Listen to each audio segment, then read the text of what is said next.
Welcome, everyone. Today we're diving deep into the world of Boeing, Ah, Boeing. this aviation giant. It's been through a lot. We've got some incredible articles, financial reports, even a peek into how they managed to build a plane in just 9 days. 9 days. Wow. It's amazing.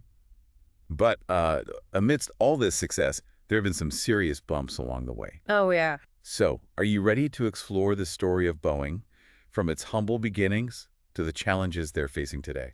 Absolutely. I think what's really fascinating about Boeing is how their story kind of mirrors the whole aerospace industry. You see this incredible innovation, these massive technological leaps forward, but also the challenges of global manufacturing, fierce competition, and learning some hard lessons along the way. For sure. Well, let's start at the very beginning with the man who started it all, William Boeing. Back in 1916, he wasn't even in the aviation business. No. Imagine this successful lumber magnate, surrounded by timber, suddenly becomes obsessed with airplanes. What a change. It's a great example of how groundbreaking ideas can come from the most unexpected places. Right. William Boeing, he saw the potential of flight and basically traded wood for wings, building his company from scratch. And those early days were really shaped by world events, especially the World Wars. The World Wars, when the demand for military aircraft just skyrocketed. So Boeing's production capabilities obviously grew rapidly during those years. Right. But did those wartime experiences actually shape the company's future beyond just manufacturing capacity? Oh, absolutely. The World Wars were like a crucible for Boeing. It forged their expertise in engineering and their ability to adapt really quickly Okay. to meet changing needs.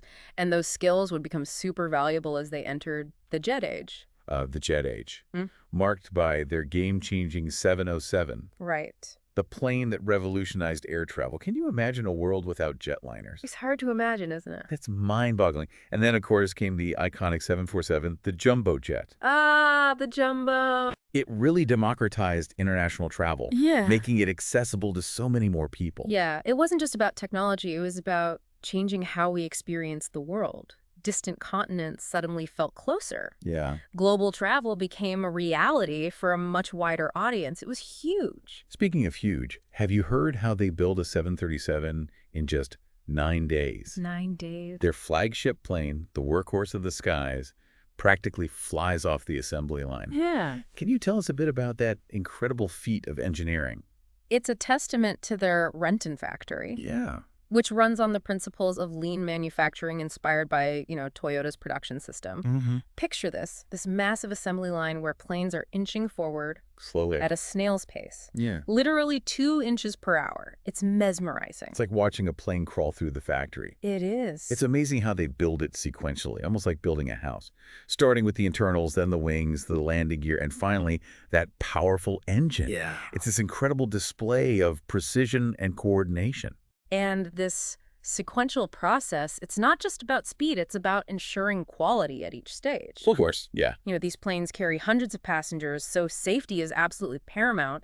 Every bolt, every wire has to be perfect. Speaking of, well, maybe not perfection, let's talk about the Dreamliner, the 787. Okay. It was marketed as this game changer with its sleek design and promises of amazing fuel efficiency. Right. But the reality was a little, well, more turbulent. What went wrong? The 787 Dreamliner, that's a fascinating story, particularly Boeing's decision to outsource a huge chunk of its development, Right. a strategy that was kind of influenced by their merger with McDonnell Douglas earlier. Okay. They were hoping to reduce costs, but it ended up backfiring in some pretty dramatic ways. Yeah, it was a high-stakes gamble that didn't quite pay off. No. They basically shifted the burden of development onto their subcontractors, Hmm. and they were put in a really tough spot. And then there was that dramatic unveiling of the first 787. Plane. Instead of a finished plane, it was more like a hollow shell. You could practically see daylight through the wheel wells. It was a stark reminder that even with the best intentions, sometimes cost-cutting can have unintended consequences. Yeah. The 787's development was full of delays. Those early versions were nowhere near ready to fly. It took years to iron out the kinks and convince the airlines that the Dreamliner was actually safe. And even then, it never quite reached the financial success that Boeing had hoped for. No. But as you mentioned earlier, sometimes even the giants of the industry learn their toughest lessons the hard way. They do. And speaking of hard lessons, we can't ignore the elephant in the room, the 737 AX crisis. This one's a real nail-biter. The 737 AX crisis, it's a perfect example of short-term thinking clashing with the complexities of aerospace engineering. Right. It was a gamble that went horribly wrong. And to understand how, we need to look at the story behind the MAX and that ill-fated software, MCS. Okay, let's do that. All right. The 737 MX, it was essentially Boeing's attempt to create a more fuel-efficient version of their popular 737 Right. without designing a whole new aircraft.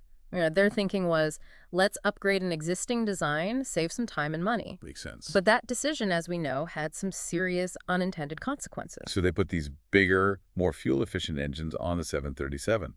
But that changed the plane's handling. Right. So to compensate for that, they created MCS, the Maneuvering Characteristics Augmentation System. Yeah. Sounds pretty technical. Yeah. What did it actually do? Imagine you're flying a plane and the nose starts to pitch up too high. Okay.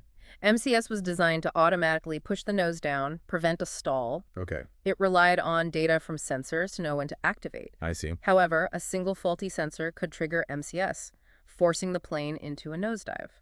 And tragically, that's exactly what happened, leading to those two devastating crashes. Lion Air Flight 610 and Ethiopian Airlines Flight 302. It's just heartbreaking to think about the lives lost and the impact on their families. It was a global reckoning for Boeing.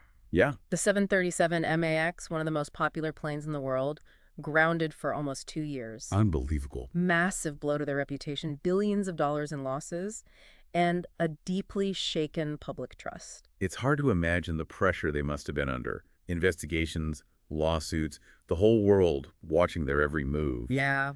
And this was all happening while the commercial aircraft market was already incredibly competitive. Oh, absolutely. With Airbus breathing down their neck. The rivalry between Boeing and Airbus had been going on for decades. Right. While Boeing was dealing with the Mach X crisis, Airbus was steadily gaining market share with their A320 family of aircraft. Okay. The commercial aviation industry had basically become a commodity market. Yeah. Both companies constantly pressured to produce planes faster and cheaper. It seems like this pressure to cut costs, to stay ahead of the competition, it might have played a role in the decisions that led to the 737 MAX crisis. Was this a turning point for Boeing?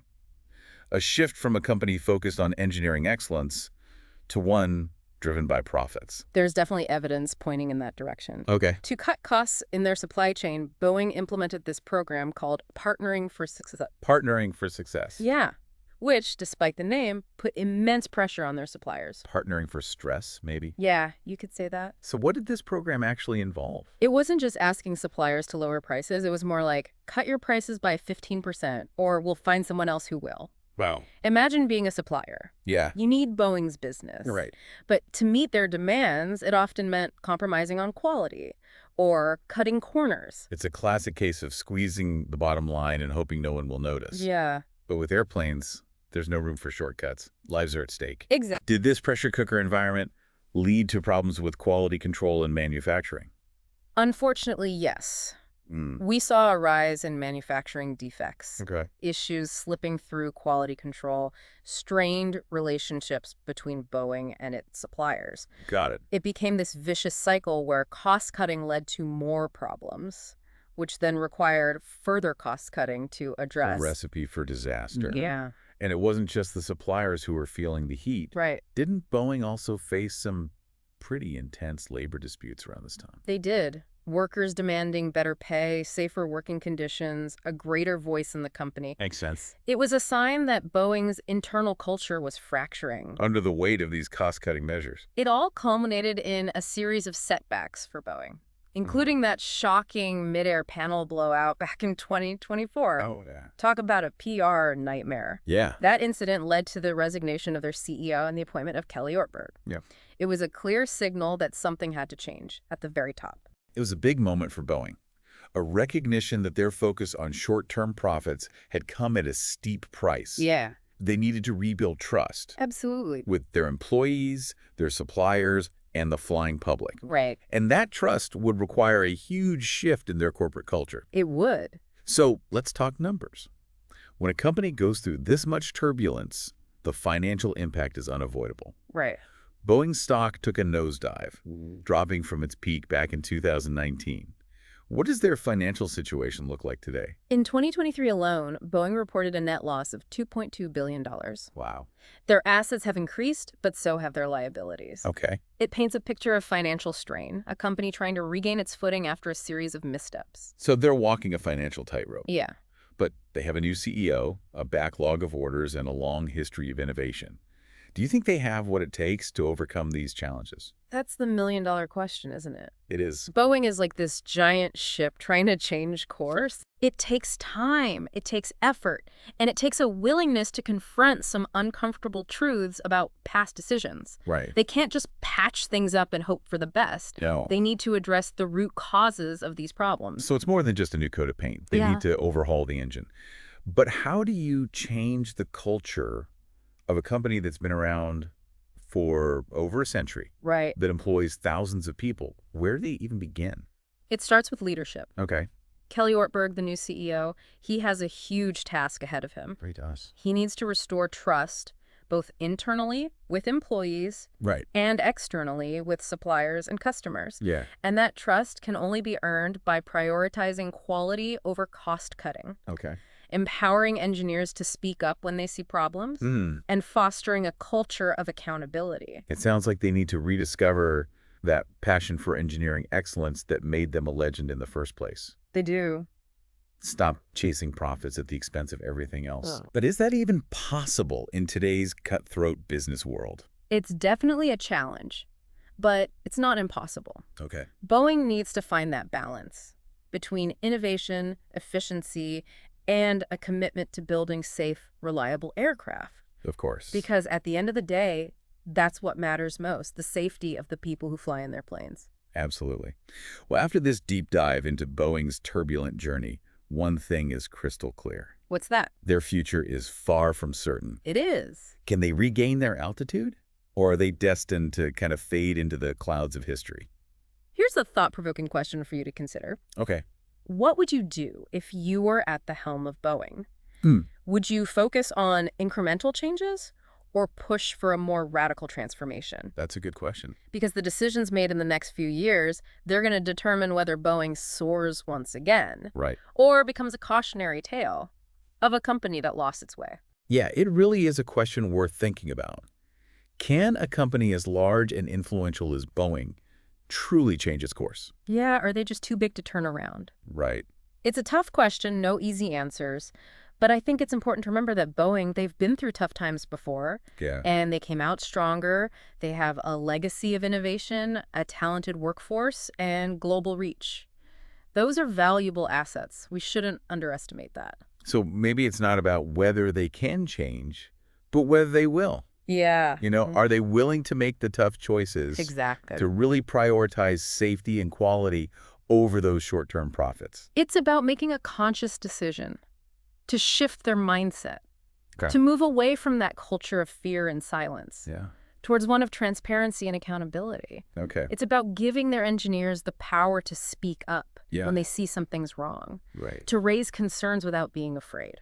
So it sounds like they need to build a culture where safety is really at the forefront, It has to be. where it's not just a slogan, but a core value Mhm. that drives every decision. Exactly, and that starts with leadership, Okay. setting the tone, Right. showing through their actions that safety is non-negotiable, cutting corners is unacceptable, Right. and the well-being of their passengers, their employees, that's always the top priority. It's a huge task, but it's essential if they want to regain the trust they've lost. Absolutely. Because without that trust, they can't rebuild their reputation Mhm.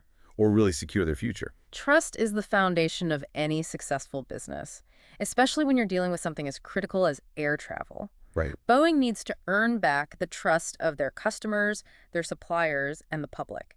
That takes a serious commitment Yeah. to transparency, accountability, and a constant focus on safety.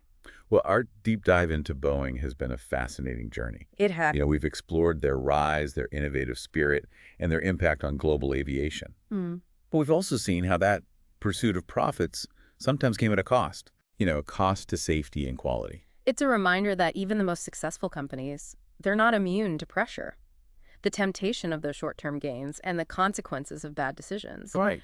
Boeing's story, it's a cautionary tale, but it's also a story of resilience, adaptation, and the potential for them to come back. Yeah. So as we wrap up, we're left with a mix of concern but also hope. Hmm. Concern for the challenges they face, but hope that they can learn from their past Right. and find a new path to a safer, more sustainable future. As you think about everything we've talked about, I want you to consider this. Okay. What role do consumers, regulators, and the industry as a whole play in making sure companies like Boeing are safe and accountable? It's something to think about, especially as we all rely on air travel to connect us. That's a great question. Thank you so much for joining us on this deep dive into the world of Boeing. It's been a really insightful exploration. It has. And we hope you've gained a better understanding of the challenges and opportunities facing this iconic company.